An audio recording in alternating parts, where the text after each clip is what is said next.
یہ بہار کا مہینہ ہے اور اسی مہینے میں تنہائی بہت کھلتی ہے۔ کیتے کی کلیاں اور زرد پھول کام دیو کے بان کی مانند جگمگاتے ہیں، سپاتل کے شگوفوں پر بھنورے سوتے ہیں، مادھوی ہوا میں جھوم رہی ہے اور ریشمی موگرے، اور اس سمے وہ کنجوں میں ناچتا ہے۔ یہ بہار کا مہینہ ہے اور اس مہینے میں تنہائی بڑی کھلتی ہے۔ جیسے گرم ہونٹ بند آنکھوں کو چھو لیں، اسی طرح سورج کی کرنیں آم کے کیریوں پر پڑ رہی ہیں اور وہ پرسکون جمنا کے کنارے رقصاں ہے۔ موسم گل میں وہ تنہا نہیں ہے، وہ گوپیوں کے ساتھ ناچ ناچ کر یوں ہی اپنے سمے گنوا دے گا جبکہ رادھا اس کی منتظر ہے۔ پجارنوں نے گیت کا دوسرا انترا اٹھایا۔ جیسے دور جانے والے مسافر کو کوئل کی آواز سن کر اپنے دیس کی ندی کنارے آموں پر گنگناتے بمروں کی یاد آ جائے، اسی طرح یک بہ یک اسے رادھا کا خیال آیا، اور رادھا نے دیکھا زرعی لباس پہنے، بالوں کو خود روپ پھولوں سے سجائے، اپنے سرخ ہونٹوں کے رنگ کے یاقوت سے مزین وہ گوپیوں کے ساتھ رقصاں ہے۔ کمال کھنڈ کی سیڑھیوں پر بیٹھا سنتا رہا۔ پجارنوں نے گایا، کوئل کی آواز سے راہی کو تکلیف پہنچتی ہے، ان مسرتوں کا رنج جو حاصل نہ ہوئی، ان سیاحتوں کا رنج جو کی نہ جا سکی، ان محنتوں کا رنج جس کا کوئی نتیجہ نہ نکلا، اور مسرتوں کے باوجود مسرت میں کرب چھپا ہے کیونکہ کرب پہم ہے۔ کمال اٹھ کھڑا ہوا، پجارنوں کی آواز، جے دیو کے الفاظ رفتہ رفتہ دور ہوتے گئے، اور جے دیو نے کہا تھا، میں منتظر ہوں، محبت تو وہ بھی کرتا ہے جس نے محبت دیر میں شروع کی۔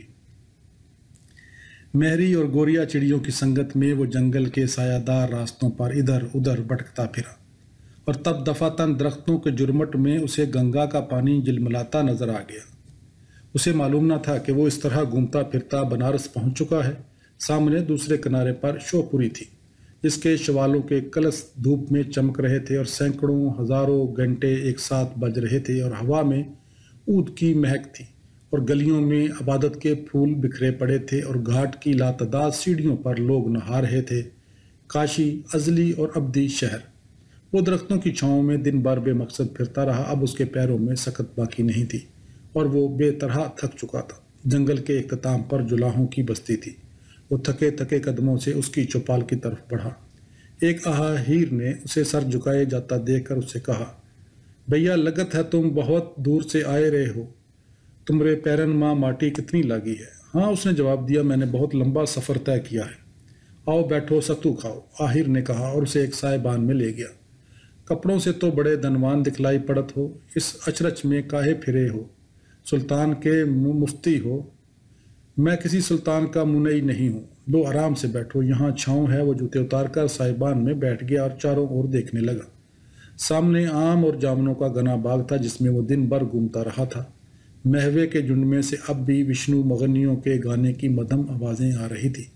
پگ ڈنڈی کے دونوں طرف دوپہر کھلی تھی۔ لو بھائی چمپاوتی، اس نے دل میں کہا، تمہاری شرط پوری ہوئی۔ تم نے کہا تھا کہ میں اپنی تلوار اتار پھینکوں تو تم مجھے اپنے ساتھ کاشی لے چلو گی۔ میں نے اپنی تلوار دریا کی لہروں کے سپرد کر دی ہے اور میں کاشی پہنچ گیا ہوں۔ لیکن تم کہاں ہو؟ سامنے سے قلندروں کی ایک ٹولی گزری۔ بہت سے سنیاسی کنڈل پہنے، ترسول ہاتھ میں لیے گاٹ کی سمت جا رہے تھے۔ جولاہوں، آہیروں اور مفلسوں کا ایک ہجوم کھڑتالیں سنبھالے بجن گاتا ان کے ساتھ ساتھ چل رہا تھا۔ چمپا نے کہا تھا، ان کا مذاق نہ اڑانا، یہ بہت پیارے لوگ ہیں، ایک روز یہی تمہارے کام آئیں گے۔ وہ آہستہ سے سائبان سے نکلا اور اس ہجوم کے ساتھ ساتھ چلنے لگا۔ وہ لوگ اپنے مرشد کے پاس جا رہے تھے، وہ جو لہر تارا تالاب میں سے نکلا تھا۔ وہ اسی جگہ پر رہتا تھا جہاں ملری کے پیڑ تھے اور جہاں رس بیلی مہکتی تھی۔ جاری ہے۔